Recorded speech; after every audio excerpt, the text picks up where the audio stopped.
Hello everyone, welcome to Coffee Break, another edition of our weekly show where we catch up with interesting individuals in the PR industry. Delighted to be here this week with Rick Murray, who is the managing partner at Shift Communications and well known to PR Week over the years at different firms, Edelman, National PR, and now you're at Shift, Rick, and you're down in Phoenix, so you'll have to tell us the story behind that. But welcome to the show and welcome to Coffee Break.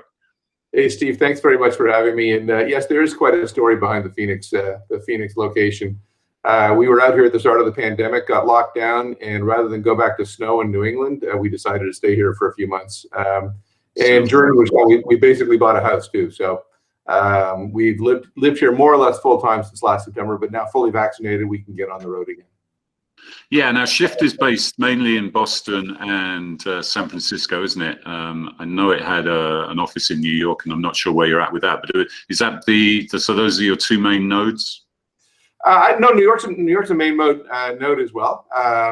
We are down there. We're basically co-locating with one of our sister shops, Padilla, and some of their brands as well, Food Minds and Joe Smith in New York and San Francisco. The Boston office is largely and exclusively Shift at this point. But those are the three main locations. But because of the pandemic and what the choices that people have made and the flexibility that we've been able to sort of provide, we've got people all over the country at this point in time. Yeah, so talk us through the group structure, because it might not be one of the best known holding companies, but you're part of Avenir Global, and Shift is a sister firm to Padilla and to National PR and a few other firms. And then Avenir Global is part of something called Res Publica Group. So tell us about the holding company structures and what those firms do. Well, Res Publica and Avenir Global are almost the same thing. They're more legal entities at that point in time, but Avenir Global is the go-to-market brand for our network of agencies in Canada, the US, and Europe. And we're a privately held firm based out of Montreal, and plan to stay that way. But we've had a good growth spurt over the past 5 or 6 years or so, making a series of acquisitions. When I joined the holding company, if you will, to go to national in Toronto, we were basically national PR across Canada and Axon Communications, which was US, London, and Toronto in various aspects of that business. And then we also had a fledgling company called Medano that has really grown tremendously over the past 5 years. Since that time, and quite purposefully to reduce our vulnerability to the Canadian geography and expand in markets where we saw tremendous opportunity, we've made acquisitions in the US with Shift Communications in 2016, Padilla in 2018, and then in Europe we bought Hanover Communications and Cherry Communications, both incredibly solid shops. So that has taken us essentially from about a $70 million business when I joined to well over 200 now. And obviously we've got more plans to grow in the future, but it's a solid group. It's really well run. We did exceedingly well as a network last year because in large part of the diversification of the client portfolio and the offerings of each of the various businesses. And while Shift didn't do as well last year, in fact, we had a pretty crap year, to tell you the truth. The reality is that the rest of the agencies in the network did fairly well indeed. And so as a whole, we actually grew year over year, which is phenomenal, and beat our targets, generally speaking. So all things considered, it's been a fabulous move for me and a really good company to keep an eye on because I think there's solid leadership and solid growth plans going forward.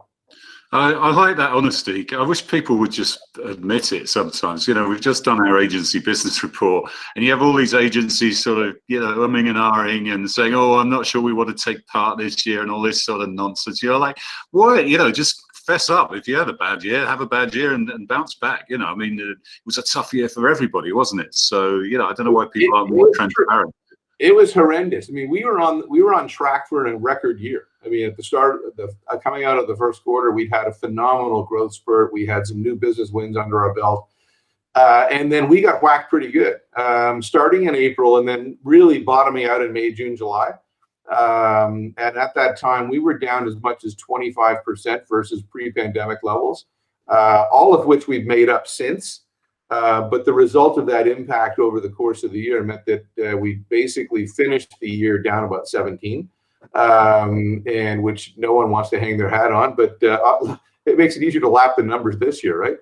So, one way or the other, we're back on top. But I think part of it was the nature of our clientele at Shift, and we've got about a quarter of our business is sort of seed A, B tech companies.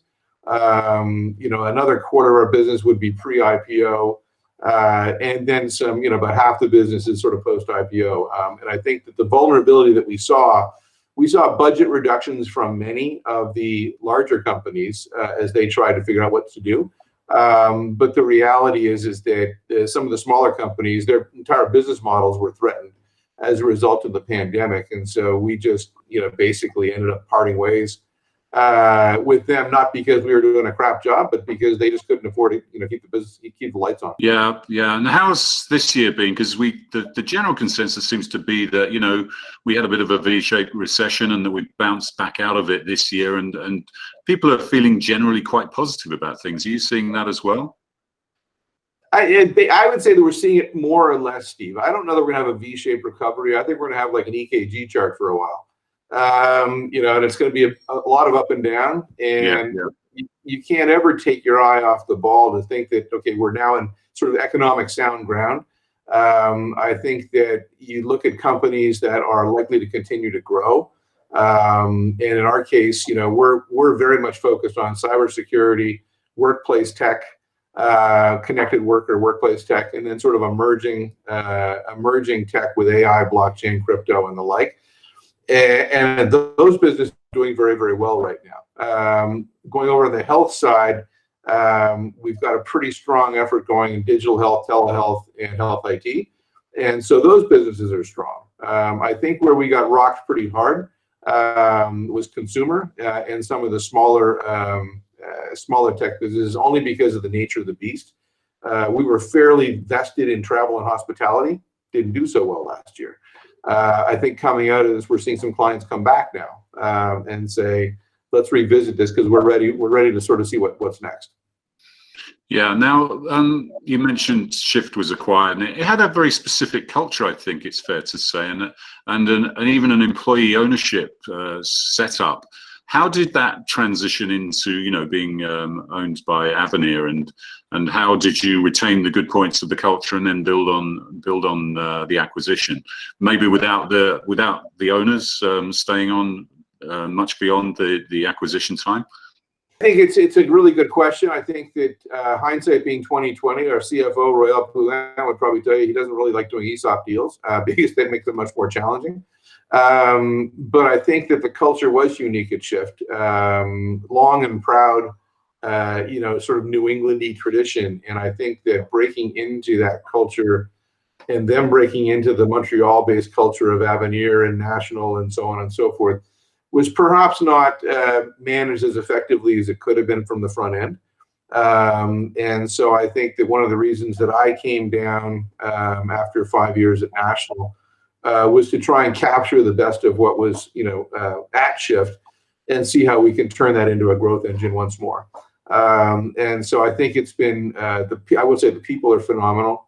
The commitment to doing the job is there. I think that the pride and the legacy in the business that people have in terms of not simply being sort of, the earned media tech shop as tech clients would love you to, sort of support, but I think more thinking about true data-driven comms and how we sort of bring that into the, the sort of the core day-to-day business. But it's, I would say I've had a very strong welcome, and I think that the challenge perhaps was simply the ability to build a bridge to Montreal, and I think that's something that I can do very effectively.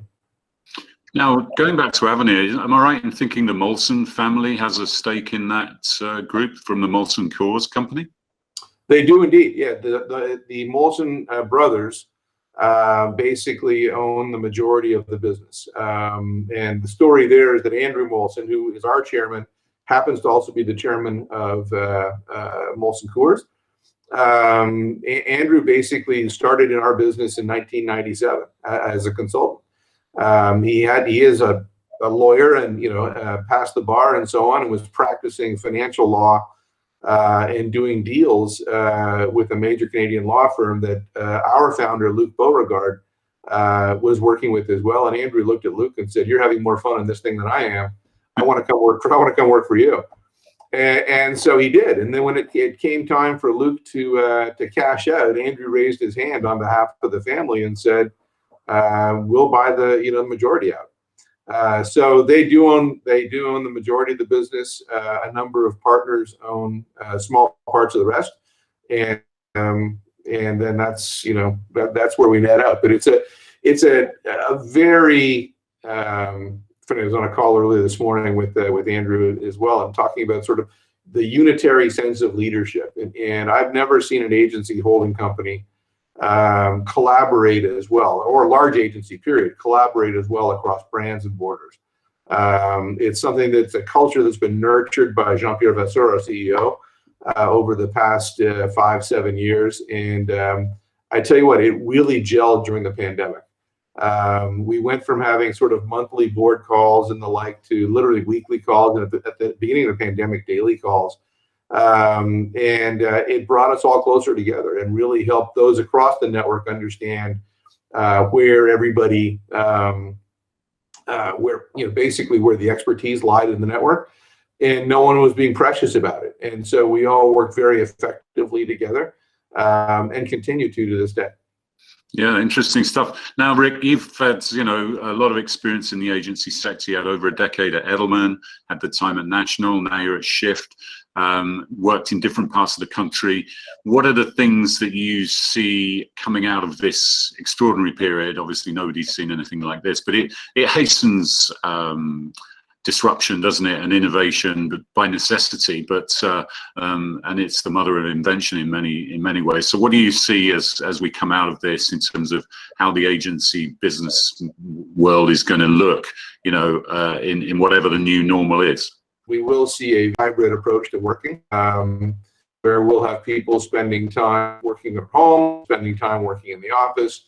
But that time in the office will be very, very different. And likely heard or read all of that, period. But we absolutely firmly believe it. We don't currently anticipate sort of reopening office until at least September. Then it's going to be making sure that the right protocol is to make sure that we're compliant with the various public health authorities and so on. Now, the trend that you're seeing in e-commerce for people to basically create and transform their customer experiences, make them as personalized as possible. The other thing I guess I'm concerned about is, again, look at workforce trends and the challenges that we may have, is the loss of young parents, and in particular moms. Look at an industry that is 70% female. If we're not smart about how we go forward, the knowledge drain out of our business will be staggering. It's incumbent on us going forward to become smarter strategic advisors. First, to clients, embrace thinking as opposed to comms thinking. So totally agree on working moms, and we've been profiling that in our Fem Forward series of blogs from women who've faced a lot of challenges over the past 12 months, and it is staggering to see the amount of women leaving the workplace or putting their careers on hold. So I totally agree with you on that. Rick, we wish you luck. Thanks for joining us on Coffee Break. Great to catch up with you, and look forward to see what you're going to be doing with Shift over the next 12 months. Hey, Steve, thanks for having me. Really appreciate it. Good to see you.